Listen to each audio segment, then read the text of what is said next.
Camera अच्छा लगा ले दिखा जाएगी। ठीक है इंतजार कर रहे हैं स्वागत का। आप सब स्वागत करेंगे माननीय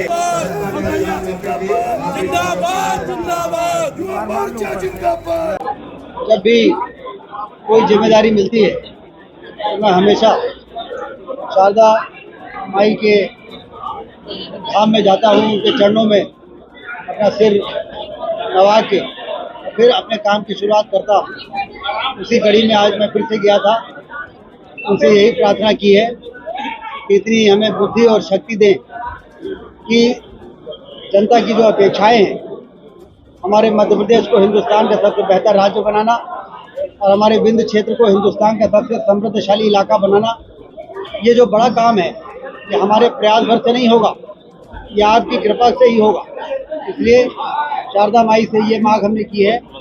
और उसके बाद चित्रकूट गए थे, वहाँ हमारे जो गुरु हैं स्वामी राम बद्री प्रपन्नाचार्य जी महाराज जी, उन्होंने वैदिक और संस्कृत विद्यापीठ की स्थापना करके उसका लोकार्पण करने का मुझे सौभाग्य मिला। तो जिम्मेदारी मिलने के बाद शुरुआत ही बहुत अच्छी हो रही है। संस्कृत की रक्षा के लिए, सनातन की रक्षा के लिए, उसके संवर्धन के लिए, उसको बढ़ावे के लिए।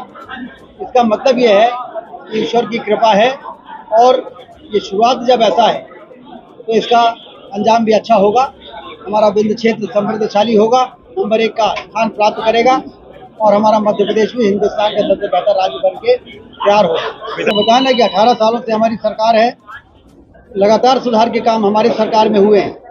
उसी का परिणाम है कि फिर से जनता ने हमें 163 सीट देके फिर से सत्ता की चाबी हमारे हाथ में दे दी है बागडोर, क्योंकि हमने अच्छा काम किया, सुशासन जनता ने देखा। और इसलिए जो 18 वर्षों में जो सुधार हुआ है, बीमारू राज का कलंक मिटा है, उसको और आगे बढ़ाएंगे। माननीय मुख्यमंत्री हमारे मोहन यादव जी के नेतृत्व में हम सारे लोग जो काम बचा हुआ है उसको पूरा करके हिंदुस्तान का सबसे बेहतर राज्य मध्य प्रदेश को बनाएंगे। शिवराज जी को मुख्यमंत्री नहीं बनाया गया, जिसको लेकर प्रदेश की बहनें जो है दुखी। पूर्व मुख्यमंत्री शिवराज सिंह चौहान जी ने स्वयं ये कहा है, जब विधायक दल की बैठक में उन्होंने प्रस्ताव रखा तो उन्होंने ये कहा है कि इसी प्रकार से मुझे भी 2005 में पार्टी ने आगे बढ़ाया था, जिम्मेदारी दी थी, मैं भी बिल्कुल नया था। उसी प्रकार से डॉक्टर मोहन यादव जी को अब आज पार्टी आगे बढ़ा रही है, उनको जिम्मेदारी दे रही है। जैसे मैंने अच्छा काम किया है वैसे मोहन यादव जी के नेतृत्व में भी अच्छा काम होगा। नए लोगों को आगे बढ़ाना और उनको काम करने का मौका देना, ये हमारे पार्टी का पुराना सिद्धांत है। उसी सिद्धांत पर चलते चलते आज हमारी पार्टी दुनिया की सबसे बड़ी पार्टी और जनता की सबसे प्रिय पार्टी बन चुकी है। इस बार 10 तारीख को लाडली बहनों के खाते में पैसे आएंगे? बिल्कुल आएंगे, ऐसा सवाल ही खड़ा होना चाहिए। क्यों नहीं आएंगे? देखिए, मोदी जी के नेतृत्व में तो 400 से ज्यादा सीट इस बार आ रही। हम नहीं कह रहे, जमाला कह रहा है, पूरा देश कह रहा है, चुनाव का इंतजार हो रहा है। मोदी जी को तीसरी बार प्रधानमंत्री बना के भारत को दुनिया में विश्व गुरु के स्थान पर इसके करीब मोदी जी ने पहुंचा दिया है। इसको लक्ष्य तक पहुंचाना ये सारा देश समझ रहा है और चुनाव का इंतजार कर रहा है।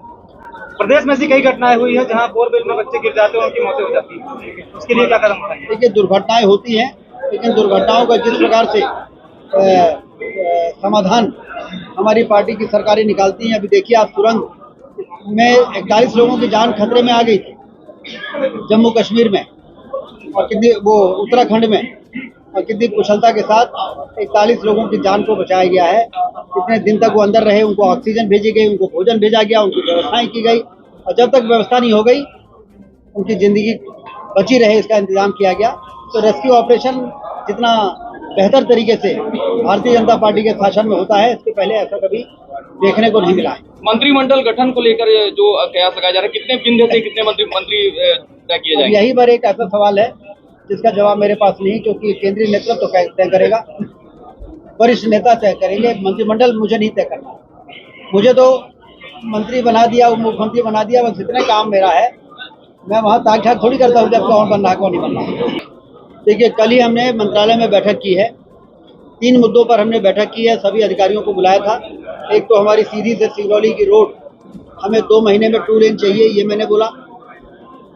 सतना में बरगी का नर्मदा जी का पानी, बरगी परियोजना में कब पानी पहुंचेगा ये मैंने जांच पड़ताल की है। 1 घंटे बैठक लिया और ये निष्कर्ष पे पहुंचे हैं कि बरगी का पानी 1,85,000 हेक्टेयर में सतना जिले में अगले रबी में जब गेहूं की खेती का समय आएगा और किसानों को पानी की आवश्यकता पड़ेगी तो सतना जिले के किसान ट्यूबवेल के पानी से सिंचाई नहीं करेंगे, नर्मदा मैया के पानी से उनका अभिषेक होगा। तीसरा काम, रीवा में बाढ़ सागर में 3 लाख एकड़ में पानी पहुंच चुका है।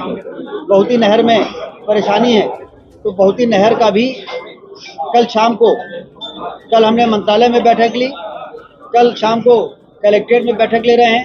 सारे ठेकेदार, सारे इंजीनियरों को बुलाए हैं, भोपाल से भी अधिकारी आ रहे हैं और एक एक बिंदु पर चर्चा करके और 3 लाख एकड़ से 1.5 साल में 6 लाख एकड़ में पानी पहुंचा देंगे और 5 सालों में मऊगंज जिले को मिलाकर 9 लाख एकड़ में पानी पहुंचाने की व्यवस्था की जाएगी। उस पर मैंने काम शुरू कर दिया है।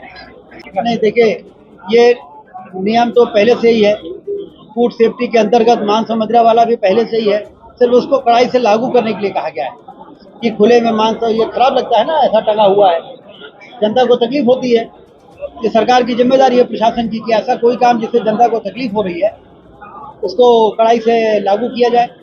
लाउड स्पीकर का एक समय होता है, उसके बाद यदि वो लोगों को ध्वनि प्रदूषण से परेशान कर रहे हैं और नियम है तो नियम का पालन करने के लिए मुख्यमंत्री जी ने कहा। चुनाव के वक्त ये सही बात। कांग्रेस को आपत्ति है तभी तो रसातल पे है। चुनाव के बाद कांग्रेस ने ईवीएम पर सवाल खड़े किए थे। उनको हर चीज में आपत्ति है। और वो छिंदवाड़ा में 7 सीट जीत गया, उसमें ईवीएम सही था कि गलत था? छिंदवाड़ा में तो 7 सीटें जीत गए कांग्रेस, तो वो गलत जीते हैं क्या? छिंदवाड़ा इस बार निश्चित रूप से भारतीय जनता पार्टी जीतेगी, आप देखिएगा। ठीक है, सब